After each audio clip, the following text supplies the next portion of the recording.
Cricket দেশের মাটিতে দক্ষিণ আফ্রিকার বিপক্ষে প্রথম ওয়ানডে সিরিজ জিতেছে পাকিস্তান। শনিবার ফয়সালাবাদে তৃতীয় ওয়ানডেতে প্রোটিয়াদের ১৪৩ রানে অল আউট করে শাহিন শাহ আফ্রিদিদের জয়। ৭ উইকেটে পাকিস্তান ঐতিহাসিক সিরিজ জিতেছে ২-১ ব্যবধানে। ফয়সালাবাদের ইকবাল স্টেডিয়ামে সিরিজ নির্ধারিত তৃতীয় ওয়ানডেতে টস জিতে ব্যাটিং বেছে নেয় দক্ষিণ আফ্রিকা। কুইন্টন ডি কক ও লুহান ড্রে প্রিটোরিয়াসের উদ্বোধনী জুটিতে আসে ৭২ রান। ১৫তম ওভারে প্রিটোরিয়াসকে ৩৯ রানে ফিরিয়ে জুটি ভাঙেন সালমান আগা। এই অফ স্পিনার ১৯তম ওভারে টনি টি জর্জির উইকেটও তুলে নেন। এরপর মাত্র ৩৭ রানের মধ্যে শেষ ৮ উইকেট হারিয়ে ৩৭ ওভার ৫ বল ১৪৩-এ অল আউট হয় প্রোটিয়ারা।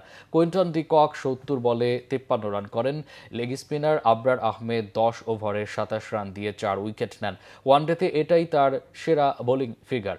দুটি করে উইকেট নেন শাহিন শাহ আফ্রিদি ও মোহাম্মদ নেওয়াজ। বোলারদের এই নৈপুণ্যই স্বাগতিক ব্যাটসম্যানদের সহজ জয়ের পথ করে দেয়। অগ্রণী ভূমিকা পালন করেন সাইম আয়ুব। এই ওপেনারের ৭০ বলে ৭৭, বাবর আজমের ৩২ বলে ২৭ এবং মোহাম্মদ রিজওয়ানের ৪৫ বলে অপরাজিত ৩২ রানে ৩ উইকেট হারিয়েই ২৫ ওভার ১ বলে ঐতিহাসিক জয়ের নাগাল পায় পাকিস্তান। এর আগে ২০০৩-০৪ ও ২০০৭-০৮ মৌসুমে পাকিস্তানে ৫ ম্যাচের ২টি সিরিজেই জয় পেয়েছিল দক্ষিণ আফ্রিকা।